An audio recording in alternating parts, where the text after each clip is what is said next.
احکام حجاب کی تفہیم میں نظم قرآن کی اہمیت۔ قسط دوم، سورہ کے مضمون سے واضح ہے کہ منافقین اس کے بعد بھی باز نہیں آئے، لہٰذا پہلے مرحلے میں ازواج مطہرات رضی اللہ عنہن کو بلا ضرورت گھر سے باہر جانے سے روکا گیا، اور دوسرے مرحلے میں رسول اللہ صلی اللہ علیہ وسلم کے گھروں میں عام لوگوں کے آنے پر بھی پابندی لگا دی گئی۔ نیز اگر کسی خاص وجہ سے عام افراد کو رسول اللہ صلی اللہ علیہ وسلم کے گھروں میں آنا پڑتا ہے تو اس کے بھی آداب مقرر کر دیے گئے۔ اس صورت میں صراحت فرما دی گئی کہ ازواج مطہرات سے اگر کچھ مانگنا ہو تو لازم ہے کہ پردے کے پیچھے سے مانگا جائے۔ یہ قاعدہ بھی مقرر کر دیا گیا کہ رسول اللہ صلی اللہ علیہ وسلم کے بعد کوئی شخص ازواج مطہرات سے نکاح نہیں کر سکتا، اور ان کو امہات المومنین کی حیثیت دے دی گئی۔ ازواج مطہرات کے جذبہ ایثار کو سراہتے ہوئے آپ صلی اللہ علیہ وسلم کو بھی پابند کر دیا گیا کہ اب آپ صلی اللہ علیہ وسلم بھی ان کو طلاق دے کر ان کی جگہ کوئی دوسری بیوی نہیں لا سکتے۔ ارشاد فرمایا ہے، ان کے بعد اب دوسری عورتیں تمہارے لیے جائز نہیں ہیں، اور نہ یہ جائز ہے کہ ان کی جگہ اور بیویاں لے آؤ، اگرچہ ان کا حسن تمہیں کتنا ہی پسند ہو۔ تمہاری لونڈیاں البتہ مستثنیٰ ہیں، اور اللہ ہر چیز پر نگران ہے۔ یہ منافقین اپنی شرارتوں سے باز نہیں آ رہے، اس لیے ایمان والوں تم اب نبی کے گھروں میں نہ جایا کرو، الا یہ کہ تم کو کسی کھانے پر آنے کی اجازت دی جائے، تب بھی اس طرح کہ اس کی تیاری کے منتظر نہ رہو۔ ہاں، جب تم کو بلایا جائے تو وقت کے وقت داخل ہو، پھر جب کھانا کھا لو تو منتشر ہو جاؤ اور باتوں میں لگے ہوئے بیٹھے نہ رہو۔ اس سے پیغمبر کو اذیت ہوتی ہے، مگر وہ تمہارا لحاظ کرتے ہیں، اور اللہ حق بات کہنے میں کسی کا لحاظ نہیں کرتا۔ اور تمہیں جب نبی کی بیویوں سے کوئی چیز مانگنی ہو تو پردے کے پیچھے سے مانگو، یہ تمہارے دلوں کے لیے بھی زیادہ پاکیزہ طریقہ ہے اور ان کے دلوں کے لیے بھی۔ سورہ احزاب آیات 52 تا 53۔ یہی پاکیزگی اور تزکیہ دین کا مقصود ہے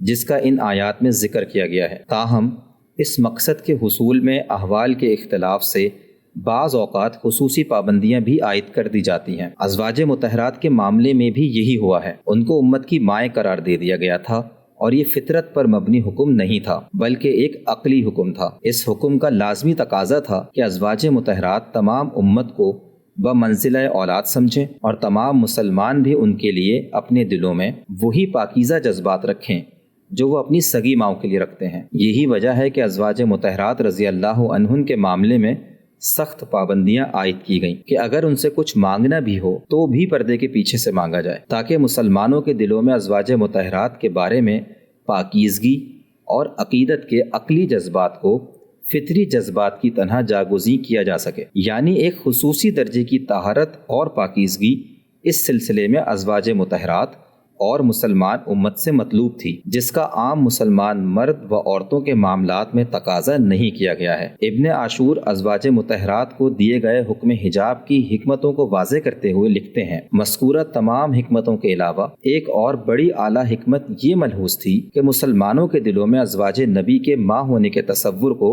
راسخ کر دیا جائے، جو دراصل شریعت کا قائم کردہ ایک مصنوعی رشتہ تھا۔ مقصود یہ تھا کہ ازواج نبی کے امہات ہونے کا تصور لوگوں کے دلوں میں رچ بس جائے، اور وہ ازواج کو ان کی انفرادی شخصیت کے لحاظ سے دیکھنے کے بجائے کہ وہ فلاں اور فلاں ہیں، صرف اس نظر سے دیکھیں کہ وہ ان کی ماں ہیں۔ یوں یہ روحانی رشتہ دلوں میں مضبوط ہوتا چلا جائے اور ازواج کی حسی شکل و صورت لوگوں کے ذہنوں میں دھندلی ہوتی چلی جائے، تا آکے ان کے دلوں میں امہات المومنین کا تصور اسی طرح ایک مجرد قسم کا تصور بن جائے جس طرح فرشتوں کا ہوتا ہے۔ یہی حکمت حجاب کی اس قدیم رسم میں بھی ملحوظ ہے جو لوگوں نے اپنے بادشاہوں کے لیے مقرر کی تھی، تاکہ ان کی رعیت کے دلوں میں ان کی اطاعت کا جذبہ زیادہ جاگزیں ہو جائے۔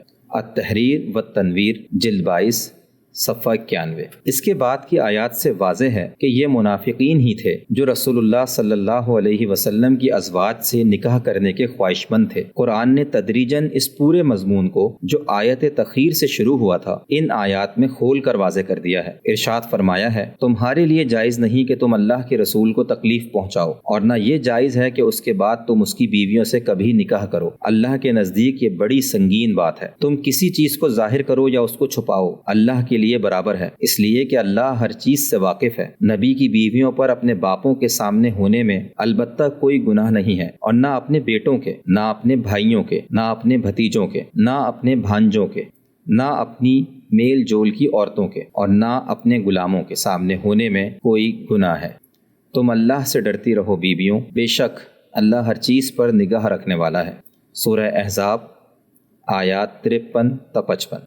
رسول اللہ صلی اللہ علیہ وسلم کے گھروں میں عام افراد کے داخلے کی ممانعت کو بیان کرتے ہوئے غامدی صاحب لکھتے ہیں، مطلب یہ ہے کہ رسول اللہ صلی اللہ علیہ وسلم کے گھروں میں اب یہی لوگ بے تکلفی کے ساتھ داخل ہو سکیں گے یا جو ان کے حکم میں ہوں گے، باقی سب لوگوں کے لیے آپ کی بیویاں اب حجاب میں رہیں گی۔ پیغمبر کے دشمنوں اور منافقین نے جو صورتحال پیدا کر دی ہے اس میں یہ پابندی ضروری ہے، اور یہ پوری خدا ترسی اور تقوی کے ساتھ ہونی چاہیے۔ اس سے محض خانہ پوری مقصود نہیں ہے، اس سے واضح ہے کہ لوگوں سے حجاب میں رہنے کا یہ حکم ایک خصوصی حکم ہے جو منافقین کی پیدا کردہ ایک خاص صورتحال میں ان کی سازشوں اور ریشہ دوانیوں سے محفوظ رکھنے کے لیے نبی صلی اللہ علیہ وسلم کی ازواج کو دیا گیا، تاکہ پیغمبر کا گھرانہ کسی اسکینڈل کی زد میں نہ آ جائے۔ اس کا عام عورتوں اور عام حالات سے کوئی تعلق نہیں ہے۔ البیان جلد 4 صفحہ 160۔ ایسے حالات میں جب منافقین رسول اللہ صلی اللہ علیہ وسلم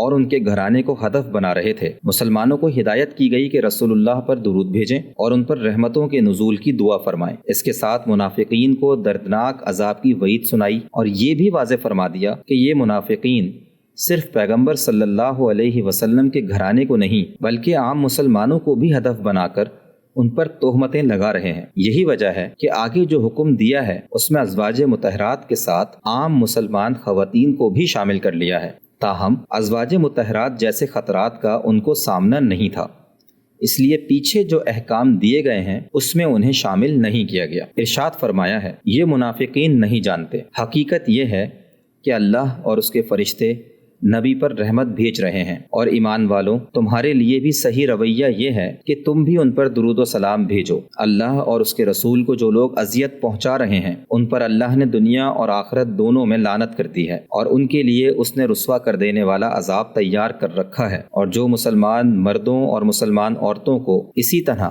ان پر تہمتیں لگا کر بغیر اس کے کہ انہوں نے کچھ کیا ہو اذیت دے رہے ہیں، انہیں بھی معلوم ہونا چاہیے کہ انہوں نے بڑے بہتان اور صریح گناہ کا بوجھ اپنے سر لے لیا ہے۔ سورہ احزاب آیات 56 تا 58۔